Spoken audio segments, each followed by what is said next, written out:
নতুন আরেকটি অঙ্ক নিয়ে আমাদের এখানে ক নাম্বার প্রশ্ন দেওয়া আছে। খ নাম্বার পরবর্তী আমরা দেখো এখানে তিনটি রাশি দেওয়া আছে। একটা হচ্ছে x square minus 2x plus 1, তারপরেরটা আছে এক্স স্কোয়ার মাইনাস 1 এবং 3 নাম্বার আছে কি x square minus 5x plus.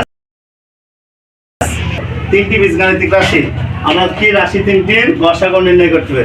তোমরা নিশ্চয় জানো লসাগু বা গসাগু দুইটা করার জন্য আমাদের কি রাশিগুলোর কি উৎপাদকে কি করতে হয়? বিশ্লেষণ করতে হয়। তাহলে এসব শিক্ষার্থী বন্ধুরা আমরা তাহলে প্রথম রাশিটা লিখি নাকি? আচ্ছা, প্রথম রাশি কি আছে? হ্যাঁ, প্রথম রাশি লিখছি তাই না? লক্ষ্য করে অনেক সময় লিখতে আমার ভুল হতে পারে, বলে দিবা কোথাও ভুল হলে, ঠিক আছে? আচ্ছা, তাহলে x square minus 2x plus 1 এই রাশিটাকে আমি উৎপাদকে বিশ্লেষণ করব। উৎপাদকে বিশ্লেষণ করতে গেলে এই রাশিটা লক্ষ্য করতে আমরা কি করতে পারি? সূত্রের সাহায্যে। আর কিছু করা যায়? Middle term. তাহলে সূত্রের সাহায্যে করব না মিডল টার্ম করব আমরা? মিডল টার্ম করলে ভালো হয়। মিডল টার্ম ভালো হয়। আচ্ছা, তাহলে অধিকাংশ যেহেতু সূত্রের সাহায্যে বলছে তাহলে আমরা সূত্রের সাহায্যে করি। ঠিক আছে? আচ্ছা, এসো তাহলে আমরা কি করব? এটা কে ধরলাম a স্কয়ার মানে x square minus 2ab plus b square. দেখো এই তিনটা গুণ করলে 2x আসে না? তাহলে নিশ্চয় আমরা এই পাশে জানি সে অনেক আগে শিখেছে a square minus 2ab plus b square. এটা সমান সমান কি? a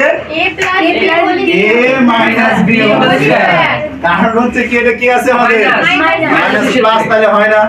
তাহলে বারবার বলছি সূত্রগুলো বেশি বেশি করে আমাদের দেখতে হবে, পড়তে হবে।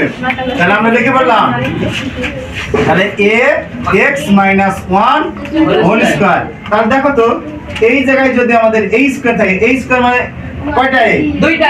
a গুণ a, তাহলে এটার উপর হোল স্কয়ার, তাহলে কয়টা হবে? দুইটা।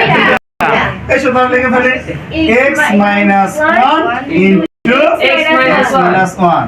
মুস্তাকিম মনে ভালো পড়াশোনা করেছে, বারবার বেশি রেসপন্স করছে নাকি? সময়া ভালো রেসপন্স করছে তাই না? স্বপ্নও করতেছে, মুস্তাকিনও করতেছে, হিমু করতেছে, কিন্তু সবারই রেসপন্স বেশি করা দরকার তাই না? আচ্ছা, এসো তাহলে এবার কিন্তু যারা মানে অ্যানসার দিচ্ছে না তাদেরকে কিন্তু এবার ধরবো সূত্রগুলো, ঠিক আছে? মানসিকভাবে প্রস্তুতি নাও। আমরা দ্বিতীয় রাশি লিখতেছি, দ্বিতীয় রাশি। আচ্ছা,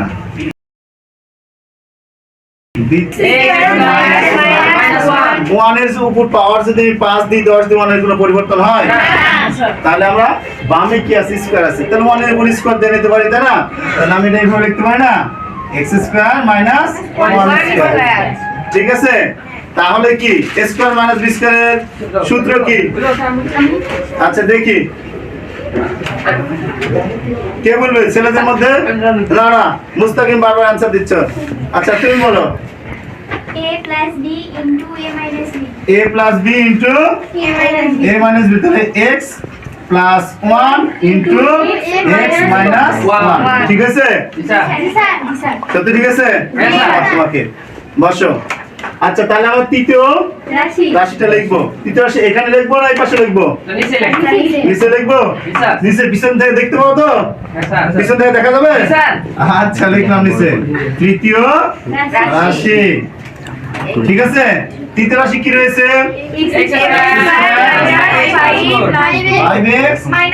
মাইনাস 4। হাই হাই, হিমু দেখিছো? এত বড় একটা প্লাস ছিল তাও হিমু দেখতে পাচ্ছে না। হ্যাঁ, আচ্ছা, তাহলে এটার উৎপাদকে বিশ্লেষণ করার জন্য কি করা দরকার? দেখো দেখি। স্বপ্ন আগে বাড়িতে করেছো নাকি? জি স্যার। ও, এই জন্য। আচ্ছা, তাহলে লেখাগুলো একটু বড় করবো না তোমার? হ্যাঁ, পিছন থেকে বলে সমস্যা হচ্ছে। আচ্ছা, একটু বড় করি। তাহলে দেখো মিডল টার্মের নিয়ম কি? প্রথম পদ আর শেষ পদ কি হয়? একই থাকে। তাহলে একটু বড় করে লিখলাম। কি পিছন থেকে দেখতে পাচ্ছ? আচ্ছা, তাহলে প্লাস 4 দেখা যাচ্ছে? পিছন থেকে দেখতে পাচ্ছ? আচ্ছা, প্রথম পদ আর শেষ পদের গুণ, তাহলে আমাদের কত হয়? 4x square. উৎপাদক বের কর, তাহলে x নিলে কত হয়? 4x থাকে। তাহলে মাঝখানে কত মিলাতে হবে? 5 5 মিলাতে হবে নাকি? তাহলে পরে -x - 4x যদি মূল অঙ্কে দুটি প্লাস একটি মাইনাস বা দুইটা মাইনাস একটা প্লাস তাহলে পরে চারটির মধ্যে কি দুইটা প্লাস দুইটা minus। এটা কথা নাকি? এই দুটোর মধ্যে কি কমন যায় বলো দেখি? x তাহলে x কমন x মাইনাস 1 ঠিক আছে না? হ্যাঁ 4 যদি এই পাশে লিখতাম তাহলে 4 হতো। হ্যাঁ তাহলে এই দুটোর মধ্যে কি কমন যায় বলো দেখি? -4 x প্লাসে মাইনাসে -4 দিয়ে পরে ভাগ করলে কত হয়? 4 দিয়ে পরে ভাগ করলে কত হয়? 1 হয় বা 1 হয়। তাহলে এটা একই জিনিস তাই না? তাহলে x - 1 ইনটু আমি বলেছি গসাগু কিভাবে হয়? তিনটা রাশির মধ্যে যদি যেটা কমন হ্যাঁ বলো আগে তিনটা রাশির মধ্যে যদি একই জিনিস থাকে সেটাই হবে গসাগু। হ্যাঁ তিনটা অর্থাৎ তিনটা পদ প্রথম দ্বিতীয় তিনটার মধ্যে কি কি একই জিনিস আছে দেখো? x plus 1 x minus 1 x minus 1 অতএব নিম্ন গসাগু গসাগু সমান কি হবে? x minus 1 আচ্ছা এখানে বুঝতে কারো কোনো সমস্যা আছে? আচ্ছা তারপর বাসায় যা দেখবা, দেখার পর যে কোথাও সমস্যা হয় তোমরা কমেন্টস করবে, পরবর্তী ক্লাসে এসে আমরা সেগুলো কমেন্টসে আলোচনা করবো এবং সেগুলো বোঝার চেষ্টা করবো। পরবর্তীতে আমরা আরেকটি অঙ্ক নিয়ে আলোচনা করব, ততক্ষণে